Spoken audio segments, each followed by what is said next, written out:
दोस्तों, आज के न्यूज में रियल रिपोर्टर न्यूज पर आप लोगों के लिए एक ऐसी खबर लेकर आया हूं जो आप लोगों को एकदम झकझोर देगी।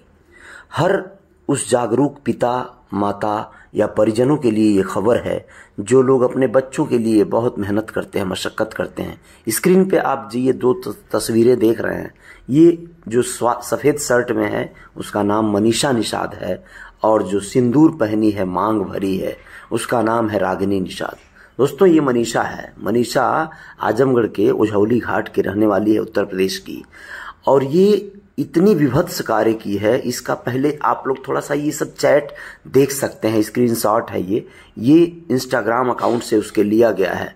लेकिन बस आप लोग इतना जान लीजिए कि इसमें एक दर्द छुपी है, एक दास्तान छुपी है, एक ऐसे पिता की व्यथा छुपी है जो रागिनी निषाद का पिता है। खैरवा ग्राम सभा गोरखपुर के अंतर्गत बड़हलगंज थाना के अंतर्गत आने वाले गांव के रहने वाले राजेश निषाद की बेटी है रागिनी, जो अपने मांग में सिंदूर भरी है। और सिंदूर कोई और नहीं भरा है, ये सिंदूर भरा है इस महान कुकृत्य करने वाली लड़की मनीषा निषाद के द्वारा। ये लड़की है दोस्तों, ये शादी कर चुकी है।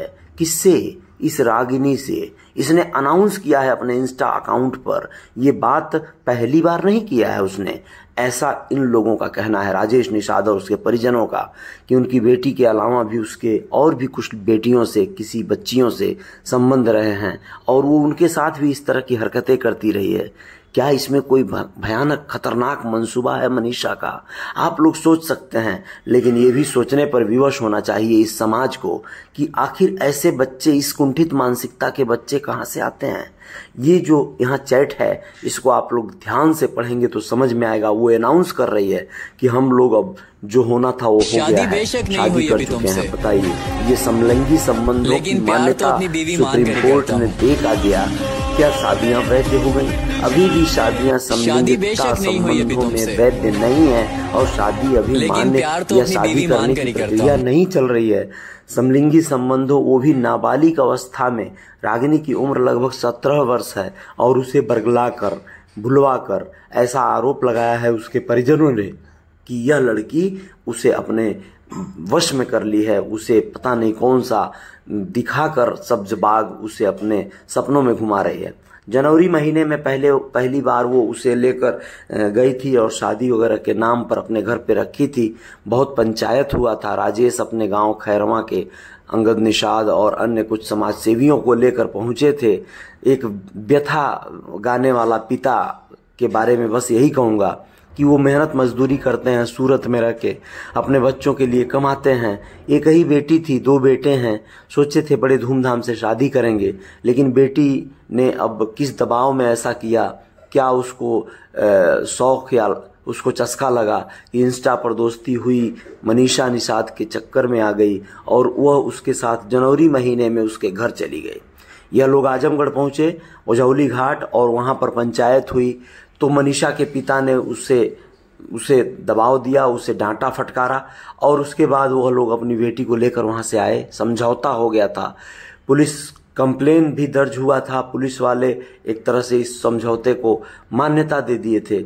लेकिन फिर दोबारा दोस्तों, अब वह इस मनीषा निषाद ने इस लड़की रागिनी निषाद को अपने चक्कर में फिर से फंसा लिया है और इस बार यह उसको लेकर अपने घर से भी फरार हो गई है। यानी खैरवा से बुलाकर अब और उझौली घाट में भी ये अपने घर पर नहीं है। दोनों भागी हुई हैं। अब इन लोगों के ऊपर क्या बीत रही होगी, ये लोग कहाँ होंगी, या फिर ये सिर्फ मनीषा का कोई शातिर चाल होगा। मनीषा शायद कोई कांड कर देगी, जिस कांड में, जिस शातिर खतरनाक गेम में यह रागिनी फंस जाएगी। क्या होगा आप लोग अंदाजा लगाइएगा। लेकिन ऐसे में इसके इंस्टा अकाउंट पर इस तस्वीरों का साझा होना, इस चैट का साझा होना, इस तरह की चीजें होना, ये बहुत दुखद पहलू है।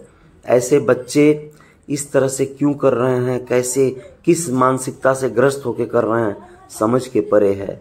लेकिन आज मैंने सोचा कि बहुत खबरों के बाजार से बेहतर है कि आप लोगों को यह एक रियल खबर दूं।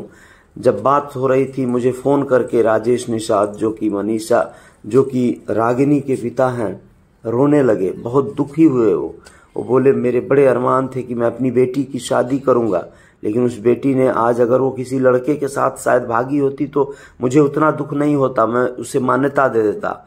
लेकिन ये लड़की के साथ कौन सा रिश्ता, तो मैंने उन्हें समझाया। लेकिन आप लोग क्या कहेंगे, इस प्रार्थना पत्र को पढ़िएगा। बड़हलगंज पुलिस को दिया गया ये प्रार्थना पत्र है। पुलिस वाले दस्तक दिए भी थे, पुलिस वाले ढूंढे भी थे, एक बार गए थे, ढूंढ के लाए थे, लेकिन दोबारा अब वो कतरा रहे हैं, कह रहे हैं कि क्या हम तुम्हारी लड़की को ढूंढते रहेंगे। माननीय योगी जी से निवेदन करते हैं कि इस खबर को संज्ञान में लीजिए और न्याय दिलाइए।